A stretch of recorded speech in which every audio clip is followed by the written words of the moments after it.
अस्सलाम वालेकुम, मैं हूँ सादिया बतौल। सबसे पहले शामिल करेंगे आज की अहम खबरें। न्यू कराची टाउन में स्कूल्स इंतजामी की जानब से फलस्तीनी अवाम से इजहार यकजहती रैली का इनेकाद। Chairman new Karachi town Mohammad Yousuf की वॉइस चेयरमैन शुएब बिन जहीर के हमरा खुसूसी शिरकत। तलबा तलबात की जानब से इसराइल मुर्दाबाद, फलस्तीनी मुसलमानों पर जुल्म बंद करो के फलशगाफ नारे।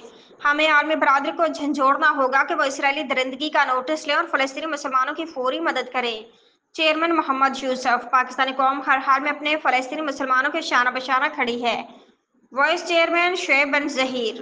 न्यू कराची टाउन में फलस्तीनी अवाम से इजहार यकजहती रैली का इनेकाद। फलस्तीन का मजलूम और नहते अवाम से इजहार यकजहती और इसराइली जुल्म सितम के खिलाफ न्यू कराची टाउन में स्कूलों के तलबा तालबात की जानिब से एक पुरअमन रैली का इनेकाद किया गया।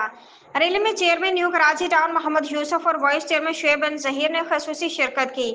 इजहार यकजहती रैली में तलबा तालबात ने हाथों में फलस्तीनी परचम, बैनर्स और प्ले कार्ड्स उठा रखे थे, जिन पर फलस्तीनी अवाम के हक में और इसराइली जारहियत के खिलाफ नारे दर्ज थे। रैली के शिरकत ने फलस्तीन जिंदाबाद, जुल्म के खिलाफ आवाज बुलंद करो, बच्चों का कत्लेआम बंद करो जैसे फलशगाफ नारे भी लगाए।